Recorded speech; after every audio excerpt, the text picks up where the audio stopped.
The night was cold and unforgiving, a rare chill sweeping through the streets of Lagos that made even the most hardened street vendors hurry home. Rain had fallen earlier, leaving puddles that reflected the dim streetlights like scattered mirrors across the cracked pavement. Hidden in the shadows of a crumbling shop front, inside a worn-out carton that once held imported electronics, a newborn baby lay, her frail cries barely piercing the humid air. The baby's mother, Nkechi, was barely 19, a girl from a small village who had come to Lagos with dreams of becoming a famous actress. Instead, she found herself working as a house help for a wealthy family who treated her like she was less than human.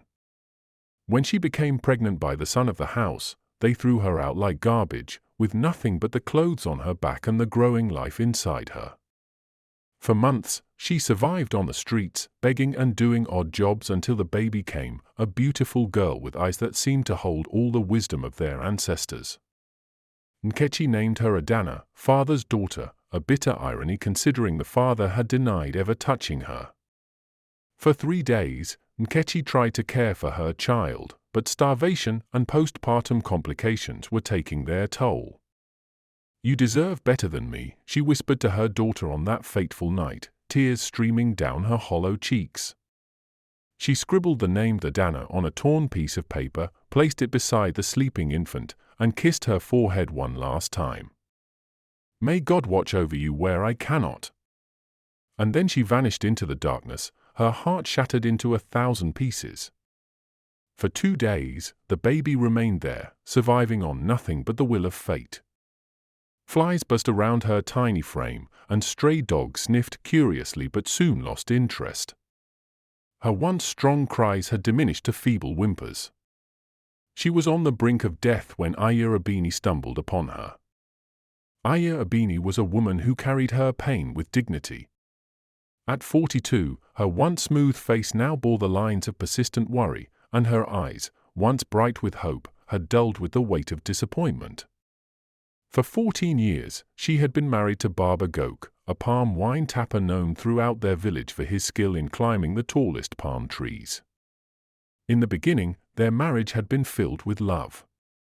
Baba Gok would bring her the sweetest palm wine, and they would sit under the stars, planning the large family they would have, 5 children, maybe 6.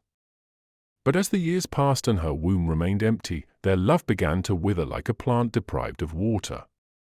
First came the whispers, then the not-so-subtle suggestions from his family. "Perhaps you should visit the herbalist in Ibadan," her mother-in-law would say.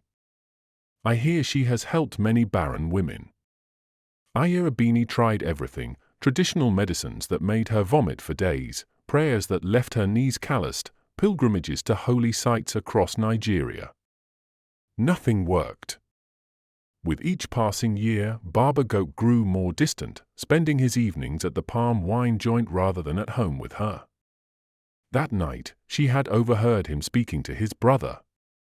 "I have found a young woman from the neighboring village," he had said, his voice carrying through the thin walls of their modest home. "Her father has agreed to the bride price. By next month, I will have a new wife who can give me sons."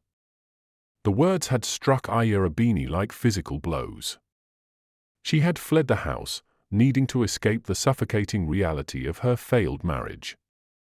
That was when she found herself wandering the streets of Lagos, far from her village, having come to the city to buy fabrics for her small tailoring business. The sound was so faint she almost missed it, a pitiful mewling that reminded her of a kitten. But when she peered into the carton tucked against the wall of an abandoned shop, what she found shook her to her core. A baby? Here? In this cold? The infant was so small, so fragile, skin stretched over tiny bones, lips cracked from dehydration.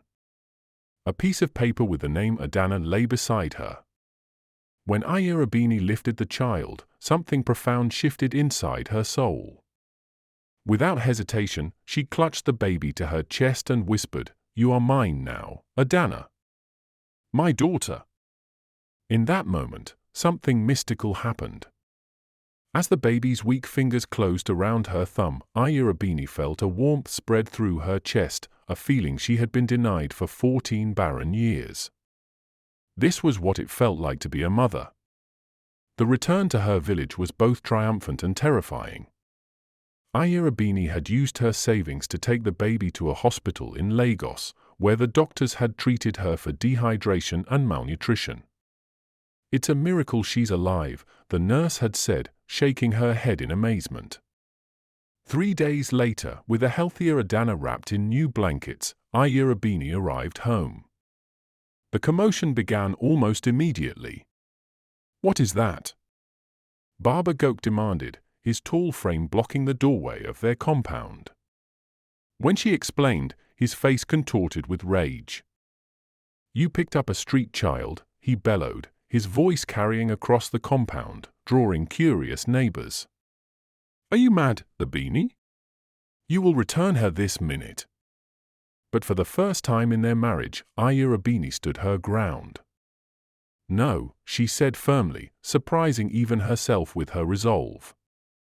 "This child needs me, and I need her. God has answered my prayers in his own way." Baba Gok's family was even less accepting. "This is an abomination," his mother cried. "Who knows what curse this child carries? Who knows what family has thrown her away? There must be a reason." The village erupted in gossip. She couldn't give birth, so she picked another woman's mistake. "That child is cursed. Do you even know where she came from? Baba Gok should just send her packing and marry a proper wife." But something had changed in Ayurabini. The woman who had once cowered under criticism now stood tall, her eyes flashing with newfound strength.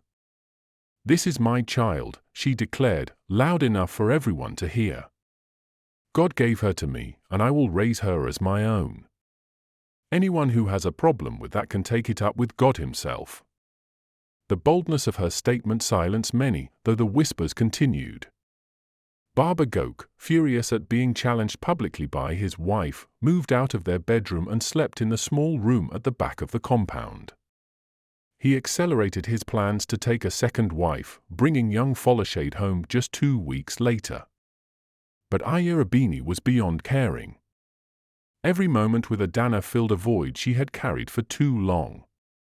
She sang to her baby, bathed her with herbs to make her skin glow, and told her stories of brave women from African folklore. In her heart, Adanna was not found but given, a precious gift from the universe. As Adanna grew from a frail infant into a curious toddler, Baba Gok's resentment deepened.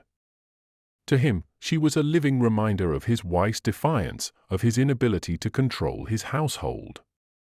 He refused to hold her, speak to her, or even look at her directly.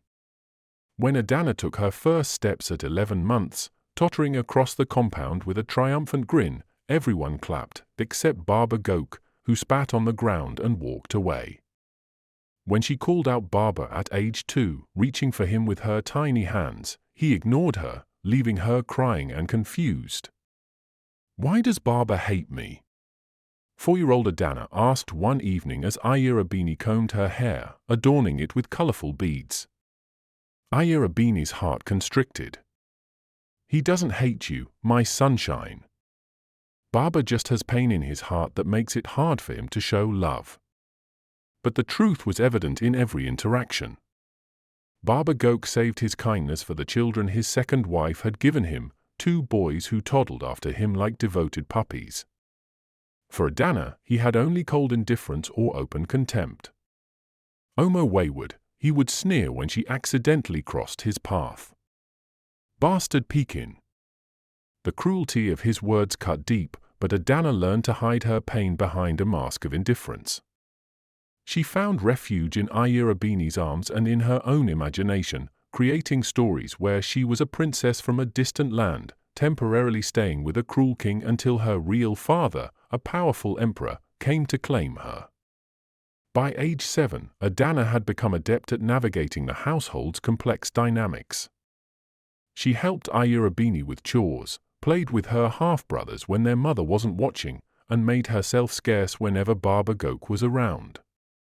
Despite the hostility, she blossomed, intelligent, kind, and with a resilience that amazed the very villagers who had once predicted doom for her. But Baba Gok's resentment only festered, especially as his palm wine business began to struggle. The trees were yielding less, and younger, stronger men were taking his clients. As his status in the village diminished, he began drinking heavily, often returning home in a rage. One night, drunk and bitter, he cornered Adanna as she fetched water from the well. "You," he slurred, pointing a finger at her face. "You brought bad luck to this compound. Ever since you came, everything has been going wrong." Adanna, now 10 years old, trembled but held her ground. "I'm sorry you feel that way, Baba." "Don't call me that," he roared.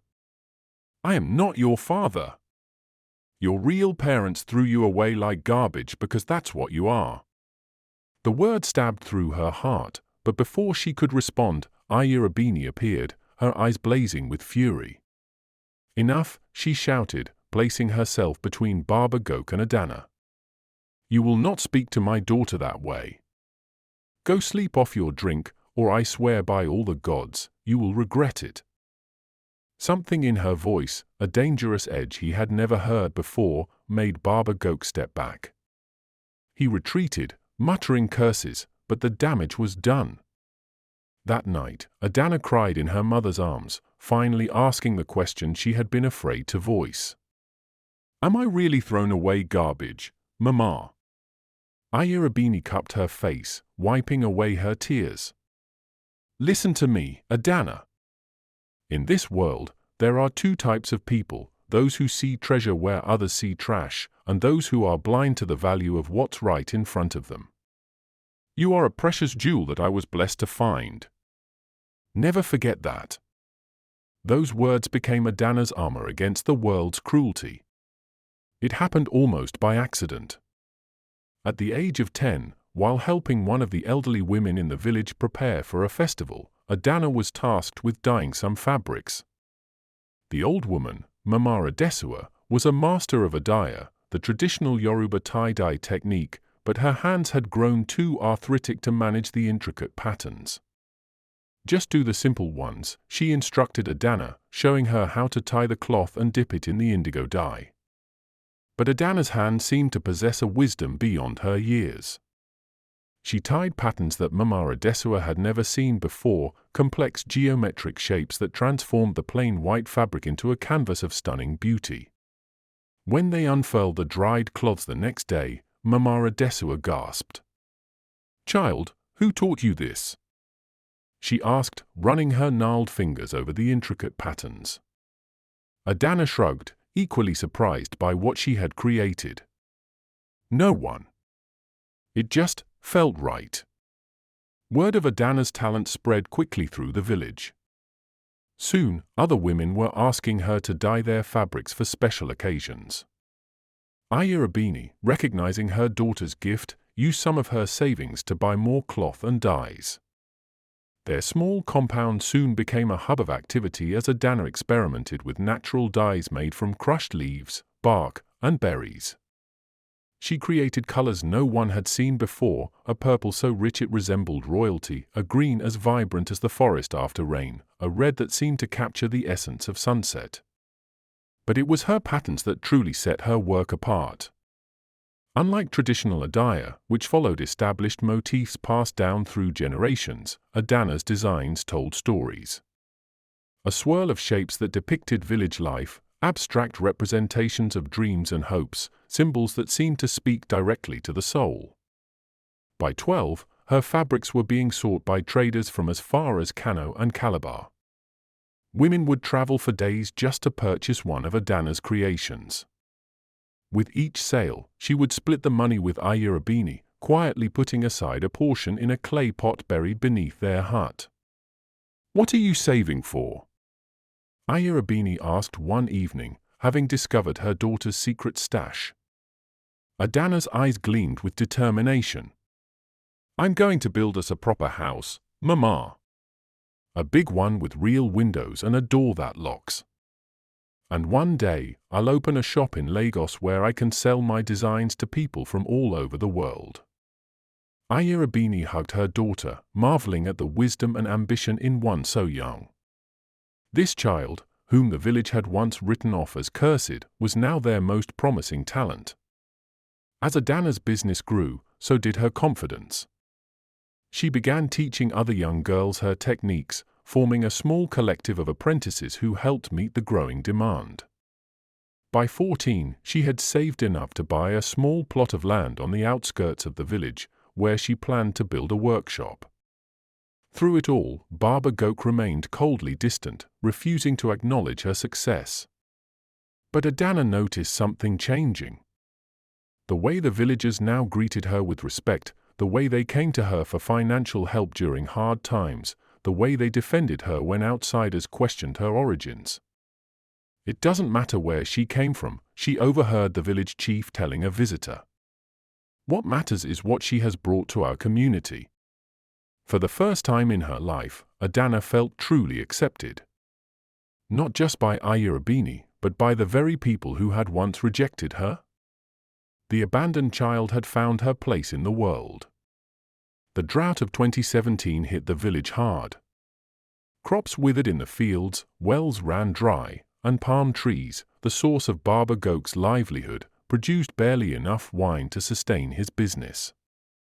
His second wife, Folashade, had left him the previous year, taking their sons back to her family's compound after years of enduring his increasing drunkenness and verbal abuse.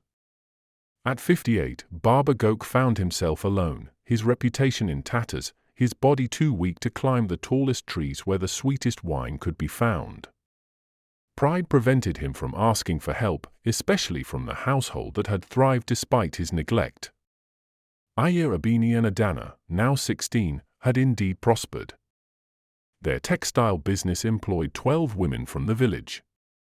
They had built a sturdy house with a zinc roof instead of thatch, and even owned a small generator that provided electricity for a few hours each evening, a luxury in their remote village.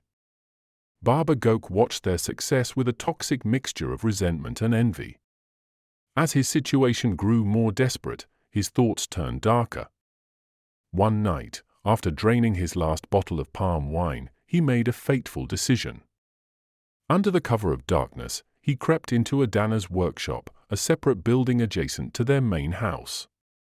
Inside were rolls of her most exquisite fabrics, prepared for a special order from a wealthy trader from Kano who was arriving the next day. Without hesitation, Baba Gok stuffed several pieces into a sack and disappeared into the night. At dawn, he traveled to the neighboring town where he knew another trader, a rival of Adanna's customer, who had long admired her work. The deal was quick, the payment generous. For the first time in months, Baba Gok's pockets were heavy with Naira notes. But his triumph was short-lived. The trader from Kano, upon hearing of similar fabrics suddenly appearing in a rival shop, investigated immediately. The unique patterns were unmistakably Adanna's work. When confronted, the second trader mentioned the seller, an older man from the neighboring village who claimed the designs were his family's traditional patterns. The scandal erupted like wildfire. By the time Baba Gok returned to the village, everyone knew what he had done. They watched in silent judgment as he walked through the market, their eyes boring into him with undisguised contempt. So the man who called the child a bastard is now eating from her work. Ah! Baba Gok has no shame. It is Adanna, the abandoned girl, who is feeding his household, and this is how he repays her. The final blow came when the village chief summoned him to a public hearing. There, before the entire community, he was forced to face Adanna and Ayurabini. "Is it true," the chief asked, his voice heavy with disappointment, "that you stole from your own daughter?" "She is not my daughter," Baba Gok muttered, but the words lacked their usual venom. Adanna, standing tall beside Ayurabini, spoke with a calm dignity that made her seem far older than her 16 years. "Whether you accept me as your daughter or not, Baba Gok, I have always respected you as the husband of my mother. I would have given you the fabrics if you had asked. I would have given you money if you needed it. Why steal what would have been freely given?" Her words, devoid of anger or accusation, struck deeper than any punishment. The village elders decided his sentence. Barber Gok would work in Adanna's workshop for 1 year, helping with the labor of dyeing and preparing fabrics to repay what he had stolen. It was a humiliation beyond anything he had ever experienced. The once proud palm wine tapper reduced to a laborer in the business of a child he had rejected. Some nights, he considered running away, disappearing into the anonymity of Lagos or Ibadan. But where would he go? Who would take in an old man with nothing but shame to his name? And so he stayed, performing his duties with a bitter resignation. He avoided Adanna's eyes, spoke only when necessary, and retreated to his small hut at the edge of the compound each evening. But something unexpected happened during those long days of shared work.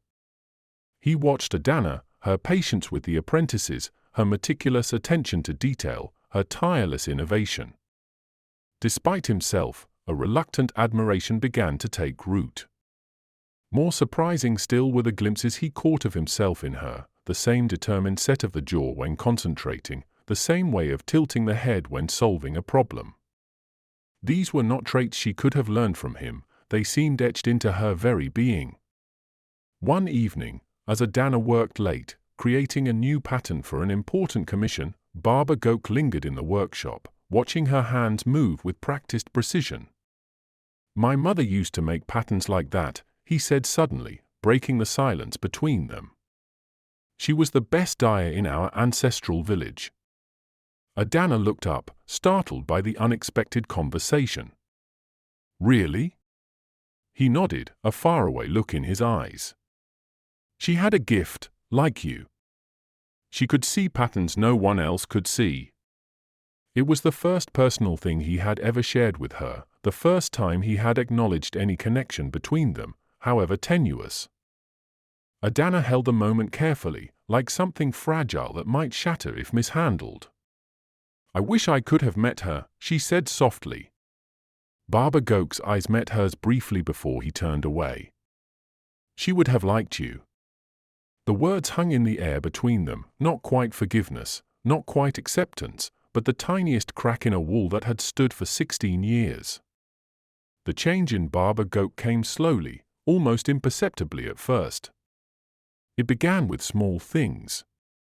Staying late to help Adanna complete urgent orders, suggesting improvements to her dyeing process based on techniques he remembered from his mother, and occasionally asking about her plans for the business. The village watched this gradual transformation with fascination. Some were skeptical, believing he was merely trying to ingratiate himself now that Adanna's star was rising. Others saw a genuine change in the man who had been consumed by bitterness for so long.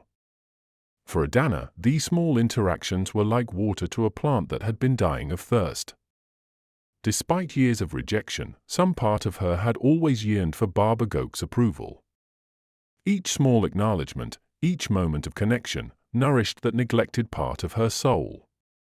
Aya Abini observed the tentative relationship forming between her husband and daughter with cautious hope. "Be careful," she warned Adanna one evening. "Your heart is too forgiving. I don't want to see you hurt again."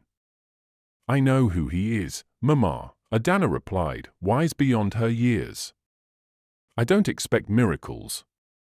But if there's even a small chance for peace in our family, isn't it worth trying?" The turning point came unexpectedly, during the annual harvest festival. Adanna had been commissioned to create special ceremonial robes for the village elders, a great honor for someone so young. The entire village gathered to watch as the elders processed in their magnificent blue and white Adanna robes, the intricate patterns telling the story of their community's history. As the celebration reached its peak, a group of traders from the city arrived, wealthy businessmen looking to establish contracts with local artisans. They had heard of the prodigy from the small village whose designs were revolutionizing traditional textile arts. While Adanna was showing her work to the visitors, one of them, a pompous man with an expensive watch and a condescending smile, asked loudly, "So where did you steal these designs from, young lady? These patterns are too sophisticated to have come from a village girl." Before Adanna could respond, Barber Gok stepped forward, his tall frame imposing despite his age. My daughter, he said, his voice ringing clear across the gathering, steals nothing. Her gift comes from generations of artisans. Her talent is in her blood. The word daughter silenced everyone. Adanna stood frozen, barely breathing, as Baba Goat continued. I have watched her work from nothing, creating beauty that brings honor to our village. Any man who questions her integrity questions my family's honor. The trader backed down immediately, apologizing for the misunderstanding. But Adanna barely heard him. Her entire focus was on Baba Goat, on the word that had changed everything. That evening, as the festival wound down, Baba Goat sought her out. Away from the crowds, in the quiet space behind the workshop, he did something no one had ever expected to see. The proud man fell to his knees before the girl he had spurned for 16 years. I was wrong, he admitted, his voice thick with emotion. I have treated you terribly. Please, forgive me. Tears streamed down Ayurabini's face as she watched from a distance. Villagers who happened to witness the scene stood in stunned silence. Adanna, her heart pounding, took a deep breath and spoke the words that would forever be remembered in their community. I forgive you, Baba. But know this, I am no longer the abandoned child. I am Adanna, the daughter of the woman who chose me. And now, it seems, I am also the daughter of the man who has finally found the courage to choose me as well. She reached out her hands, helping him to his feet. We cannot erase the past, but perhaps we can create a different future. Something broke open in Baba Goat that night, a dam of pride and bitterness that had held back his capacity for love for too long. He embraced Adanna for the first time, his tears falling on her shoulder. I do not deserve your forgiveness, he whispered. Perhaps not, she agreed softly. But forgiveness is not about what we deserve. It's about what we need to heal. From that day forward, Baba Goat changed.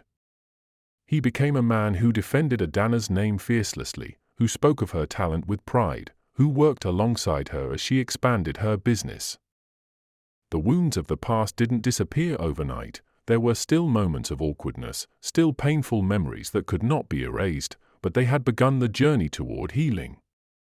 And for Adanna, having finally received the acceptance she had craved for so long, a new chapter of her life began.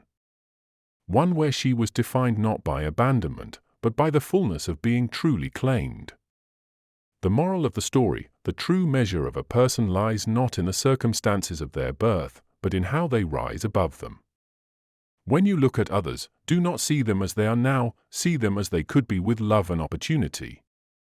For every person carries within them a hidden treasure, waiting for the right hands to polish it into brilliance. And remember that forgiveness is not weakness, it is the ultimate strength. It frees not only those who receive it, but also those who give it.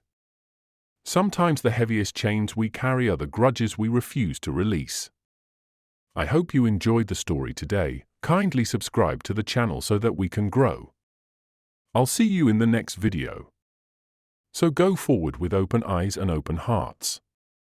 Find value where others see none. Choose love over bitterness. And know that even the most abandoned among us may carry within them the most precious jewels of all.